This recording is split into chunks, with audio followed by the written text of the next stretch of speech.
မင်းတို့နေဆန္ဒပြလာတာဘယ်နှစ်ရှိပြီလဲထိုင်းနိုင်ငံမှာနှစ်ပေါင်းဟမ်ငါးနှစ်လောက်ရှိပြီမင်းတို့နေဆန္ဒအမြဲပြနေကြတာဘယ်နှခါမင်းတို့နေအောင်မြင်ခဲ့လဲအားလုံးပဲမင်္ဂလာပါကျွန်တော်တို့ဟိုတလုံးကပေါ့နော်မင်းအောင်လိုင်းကျော်တာထိုင်းအောင်လာနဲ့ပတ်သက်ပြီးတော့ဆန္ဒပြတဲ့သူတွေကိုဒီဘက်ကကျော်တာကိုစောနိုင်ဆိုတဲ့ကျော်တဝေသားကနေပြီးတော့ဒါနည်းနည်းလေးထောက်ပြထားတဲ့ဗီဒီယိုဖိုင်လေးပဲဖြစ်ပါတယ်ပေါ့နော်သူပြောတာမှန်လားမှားလားဆိုတော့ကျော်တာဗီဒီယိုလေးကိုအဆုံးထိတူတူကြည့်လိုက်ကြအောင်ပေါ့နော်မင်္ဂလာပါခင်ဗျတစ်ချက်လောက်ရှယ်ပေးပါနော်နည်းနည်းလေးရစ်ထားနော်အခုထိုင်းနိုင်ငံမှာမင်းအောင်လိုက်လာတာနော်ကိစ္စနဲ့ပတ်သက်ပြီးကျွန်တော်ပြောပြမယ်ခင်ဗျနော်ထိုင်းနိုင်ငံမှာမင်းအောင်လိုက်လာတဲ့ကိစ္စနဲ့ပတ်သက်ပြီးကျွန်တော်ပြောပြမယ်ထိုင်းနိုင်ငံမှာကျွန်တော်တို့မြန်မာနိုင်ငံသားတွေရှိနေတာတန်ကန်နဲ့နော်5 6တန်း9တန်းရှိပါတယ်ခင်ဗျနော်ကျွန်တော်တို့မြန်မာနိုင်ငံသားတွေကနော်ခင်ဗျားတို့အတွက်နဲ့ကြံတဲ့လူတွေလည်းဒုက္ခရောက်ကုန်မယ်မရှိလို့လာလောက်စားတဲ့ကျွန်တော်တို့မြန်မာနိုင်ငံသားတွေအများကြီးပဲဗျနော်နော်အဲ့ဒါကြောင့်ကျွန်တော်ပြောပြမယ်ခုကကြတော့ထိုင်းနိုင်ငံ UA ရုပ်ရှင်မှာဆန္ဒသွားပြနေတဲ့လူတွေကျွန်တော်ပြောချင်တယ်ဗျခင်ဗျားတို့ဆန္ဒသွားပြလဲဟိုကယူဆိုင်တာမဟုတ်ဘူးဘယ်သူလဲစောက်ယူဆိုင်တာမဟုတ်ဘူးဘယ်နိုင်ငံလဲစောက်ယူဆိုင်တာမဟုတ်ဘူးခင်ဗျားတို့နေဆန္ဒသွားပြနေတာမင်းအောင်လည်းယူမဆိုင်ဘူးရှင်းတယ်ဟုတ်လားအဲ့ဒီလိုခင်ဗျားတို့ဆန္ဒအခုလိုသွားပြလို့ရှိရင်မင်းအောင်လိုက်နေသိသွားလို့ရှိရင်မင်းအောင်လိုက်ပို့ပြီးတော့ဒေါသနေထွက်ပြီးတော့ငါတို့မြန်မာနိုင်ငံသားနေဒီလိုလုပ်ဆိုရင်မင်းတို့အတွက်နဲ့ကြံတဲ့ငါတို့အလုပ်လုပ်နေတဲ့ငါတို့မြန်မာနိုင်ငံသားနေမရှိလို့လာလုပ်စားတဲ့ငါတို့မြန်မာနိုင်ငံသားနေဒုက္ခရောက်မယ်နော်ကိုတွန်းနဲ့အကုန်လုံးကြံတဲ့လူဒုက္ခရောက်နော်မင်းတို့နေယူရင်ရောက်ရှိမှဆန္ဒသွားပြတယ်ခုန live ပေါ် live လွှင့်ပြီးတော့ကြည့်နေတယ်ကိုနိုင် live လွှင့်တာကြည့်တယ်ဆိုတော့ဟိုမှာနှခမ်းမွေးတို့ဖွဲ့ရ live လွှင့်နေတာနော်သူတို့နိုင်ငံမှာလည်းမိမိစီမှဆန္ဒလာပြလို့မရဘူးပေါ့မင်းနိုင်ထိုင်းဆိုရလူကြီးကလည်းအမိတ်ပေးထားတယ်ဆန္ဒမပေးပြဘူးမင်းတို့နေအဲ့ဒါဆယ်ရလောက်ပြီးတော့ဆန္ဒနေသွားပြဆန္ဒပြပြီးတော့မင်းတို့နေဆန္ဒပြလာတာဘယ်နှစ်ရှိပြီလဲထိုင်းနိုင်ငံမှာနှစ်ပေါင်းဟမ်ငါးနှစ်လောက်ရှိပြီမင်းတို့နေဆန္ဒအမြဲပြနေကြတာဘယ်နှခါမင်းတို့နေအောင်မြင်ခဲ့လဲအောင်မြင်တဲ့ဟာငါလက်ညှိုးထိုးပြကြည့်အခုလည်းအရင်ကမင်းအောင်လိုက်ရလေအရင်ကမင်းအောင်လိုက်အာနာယူရဲ့ရှိသေးတာအာနာသိချင်လို့အာနာယူနေတာပဲရှိသေးတာအခုကမင်းအောင်လိုက်အာနာပါသိမ့်လိုက်ပြီပို့ပြီးကြီးလာတယ်မင်းတို့နေလုံနေတာအရင်ကမင်းအောင်လိုက်အာနာသိမ့်ထားတာပဲရှိတယ်အခုကအာနာပါသိမ့်ပြလိုက်ပြီတခါလည်းပြီးအရင်ကမင်းအောင်လိုက်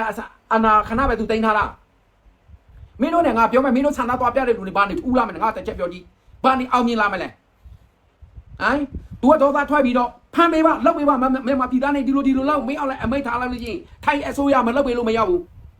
မင်းအောင်လိုက်အမိတ်ပေးလို့ရှိရင်ထိုင်းအစိုးရအကုန်လုံးလောက်ရတယ်ဘယ်နိုင်ငံမဆိုထိုင်းမင်းအောင်လိုက်ငါတို့မြန်မာနိုင်ငံမဟုတ်ဘူးကြံတဲ့နိုင်ငံမှာလည်းနိုင်ငံချင်းအမိတ်ပေးရင်အကုန်လုံးသူတို့တောင်းကြလောက်ပေးရတယ်အဲ့ဒါမင်းတို့အတွက်နဲ့ငါတွဲမဟုတ်ဘူးတော့ကြံတဲ့မြန်မာနိုင်ငံသားတွေထိုင်းနိုင်ငံမှာ5 6တန်းရှိတယ်ကြံတဲ့လူတွေဒုက္ခမပေးရောက်နဲ့မင်းတို့အတွက်နဲ့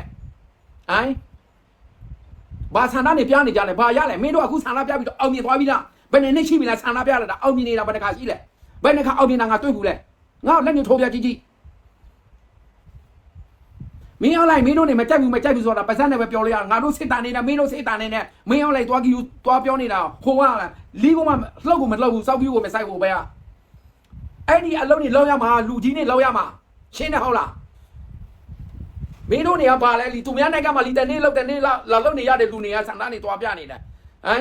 မြန်မာနိုင်ငံမှာဘုံကဆန္ဒပြလို့မနိုင်ဘူးဒီထိုင်းမှာလူဆန္ဒလာပြနေတဲ့လူလေးနဲ့ဒီကတော့ဒါသူပြောချင်တာကတော့ဒီချိန်မှာဆန္ဒပြနေလို့ဘာမှမထူးဘူးပေါ့နော်ကျွန်တော်တို့လုံးသိတာလောက်ရမယ်ဆိုတဲ့ဒါပုံစံမျိုးတော့ကျွန်တော်တွေးလို့တော့ရတာပေါ့နော်ဒီချိန်မှာဆန္ဒပြအခုချိန်ထိုင်းနိုင်ငံမှာကကြောရုံးရတန်ခါဖြစ်နေတာပေါ့နော်ဒါနိုင်ငံရေးချိန်နေတဲ့ရှုပ်ထွေးနေတဲ့ချိန်မှာဆန္ဒပြလိုက်လို့ရှိရင်မြန်မာနိုင်ငံသားတွေနေရထိုင်ရနည်းနည်းလေးကြက်တိုင်းလာနိုင်နေဆိုတဲ့ဒါအနေထားမျိုးကိုသူပြောနေတာပေါ့နော်မင်းတို့ဆန္ဒပြနေတာဘယ်နဲ့နှိမ့်ရှိပြီလဲငါမေးတာဖြေလေဘယ်နှခါရှိပြီလဲနှစ်ပေါင်းဘယ်နှခါရှိပြီလဲမင်းတို့ဆန္ဒသွားပြပြီးအဲ့ဒီ UN ရောက်ရှိမှာဘယ်နှခါအောင်မြင်ခဲ့လဲဟိုနှခါမဖွဲ့လိုက်ရိုက်လို့ပြေးရောက်နေမင်းတို့တတိထားလိုက်နဲ့မပြောနေတယ်တွေ့လားသူတို့လိုက်လို့ပြီးပြောနေတာငါတွေ့လို့အခုလိုမျိုးတက်ပြောတာသူတို့ထိုင်းလူမျိုးနှခါမွေးတို့ဖွဲ့လိုက်လွှင့်နေတွေ့လို့ငါအခုလာပြောပေးတာဆန္ဒပြတယ်ဆိုတာလीကိုယ်နိုင်ငံမဟုတ်ဘူးသူများနိုင်ငံမှာမင်းတို့ကပိုက်ဆံတထင်းနေမင်းတို့နေဆန္ဒပြနေတဲ့လူတွေကပိုက်ဆံရှိတဲ့ဟိုမရှိတဲ့လူတွေအလောက်လောက်စားတဲ့လူတွေတော့ဒုက္ခရောက်မှာရှင်းတယ်ဟုတ်လားဘာတွေနေလည်းမသိဘူးငါလီးနေထိုင်းနိုင်ငံမှာလီငါတို့မြန်မာနိုင်ငံသားတွေကလေစိုးစားပဲပြည့်နေတာသူများနိုင်ငံမှာကိုယ်နိုင်ငံလိုပဲပြောလိုက်ရင်အမေသာသိမီပြောလိုက်ရင်အမေသာသမီးဘယ်မှာလဲနင်တို့မေစုမာထားတယ်မဟုတ်ဘူးလားအဲ့တဲ့ဆိုတာအဲ့တဲ့လိုနေရမယ်လို့မင်းတို့နိုင်ငံလား ပြောလိုက်အမေသားသမီးအမေဆက်ကနားထောင်းတယ်အမေရုပ်ကြီးတယ်အမေစုမထားတယ်မဟုတ်ဘူးလားမင်းတို့တွေကိုအရင်တော့လာတော့အဲ့တဲ့ဆိုတာအဲ့တဲ့လူနေရတယ်လို့သူများနိုင်ငံမှာမင်းတို့ကအဲ့တဲ့မဟုတ်ဘူးဆန္ဒနေမှာပြနေတယ်အဲ့ဒါဆန္ဒပြပြီးသူတို့ကထိုင်းဆိုရဒေါသနဲ့ထွက်ရှုပ်လို့မြန်မာအခုမင်းကလည်းဒေါသနဲ့ထွက်ပြီးတော့မင်းတို့မကြည့်နိုင် live ပေါ်မှာဆဲတာပဲရတယ်မင်းအောင်လိုက်ဟုတ် live ပေါ်မှာပြောတာပဲရတယ်ဒီအစ်စ်တန်လေးနဲ့မင်းအောင်လိုက်သွားမရှုံနဲ့လူကြီးနဲ့ရှင်းရမှာကိစ္စငါတို့တွေကမင်းအောင်လိုက်မှာကြိုက်ဘူးမုန်းနဲ့သိတယ်ပတ်စက်နဲ့ပဲပြောလို့ရတယ်ဘာသွားလို့မရဘူးငါတို့စိတ်တန်နေနဲ့ရှင်းတယ်ဟုတ်လားသူတို့တွေကနိုင်ငံကိုတိုင်းထားတဲ့လူတွေကြီးဆုံးနေမြန်မာနိုင်ငံမှာရှင်းတယ်ဟုတ်လားအဲ့ဒါကြောင့်ထိုင်းနိုင်ငံကဝန်ကြီးချုပ်နေပါအေးစစ်တာဝန်ယူမှုနဲ့တောက်ခံနဲ့တိချာချလုတ်ပေးနေရတယ်မင်းတို့တွေ့လားဟိုင်းနောက်ပြီးတော့ဗာလဲမင်းအောင်လိုက်ဖမ်းပေးပြီးတော့ဘန်နိုင်ငံဘလာဇီးကိုဘယ်နေရာပို့ပေးတာအဲ့ဒီနိုင်ငံပို့ခိုင်းတာဟိုင်းထိုင်းနိုင်ငံလာပြီးတော့ထိုင်းနိုင်ငံလူကြီးတွေပြောပြီးတော့မင်းအောင်လိုက်ဖမ်းပေးပါဖမ်းပြီးလို့ရှိရင်အဲ့ဒီမှာ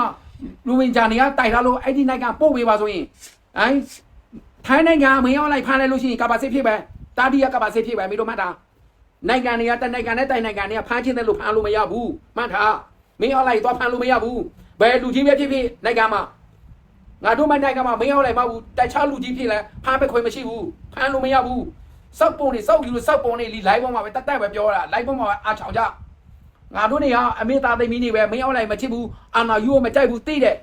လုံးလို့မရဘူးငါတို့စိတ်တန်နေနဲ့သွားမချောင်းနဲ့နော်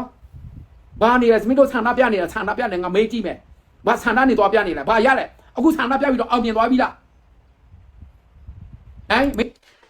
တကယ်တော့ဒီလက်ရှိကိုစောနိုင်ငံလည်းသူကတော့အမေသားသမီးပြီးတော့တော်လိုင်းဘက်ကပဲပေါ့နော်အဓိကသူပြောချင်တာကဒီနိုင်ငံရေးလေးအားထိုင်းနိုင်ငံမှာရှုပ်ထွေးနေတဲ့အချိန်မှာဆန္ဒပြတယ်ဘာမှမထူဘူးပေါ့ဗျာတင်မလားဒီမြန်မာနိုင်ငံသားတွေနေရတဲ့ဟန်ကြက်သေးလာနိုင်တယ်ပိုဆိုးလာနိုင်တယ်ပေါ့နော်အဲ့လိုပြောချင်တဲ့အနေထားမှရှိတယ်ပေါ့နော်မင်းတို့နေပေါင်ဆန္ဒပြလာတာမြူအင်ရောင်းကဘာတခုမင်းတို့စိတ်ရင်းနဲ့အရင်တော့ကလေ2020နှစ်တော့ကလေဆန္ဒပြတယ်လေအမြဲပဲစာနေတင်နေကြတာယူအင်ရောင်းမှာဘယ်မှာလဲတခုမှချင်းလာငါမတွေ့သေးဘူးအခု9နှစ်6နှစ်ပြီးတော့ပဲဘယ်မှာလဲမင်းတို့တင်လာတဲ့စာနေဘယ်နေရာမှာအောင်မြင်နေတာရှိလဲဒီစပါးဒီမင်းအောင်လဲဝါလို့ပြုံးလို့ပဲဖြစ်နေတာမင်းတို့နေပြောနေတာသိတယ်အာနာယူတဲ့သိတယ်မဟုတ်တာနေလုံနေလုံငါတက်ပြောနေတာ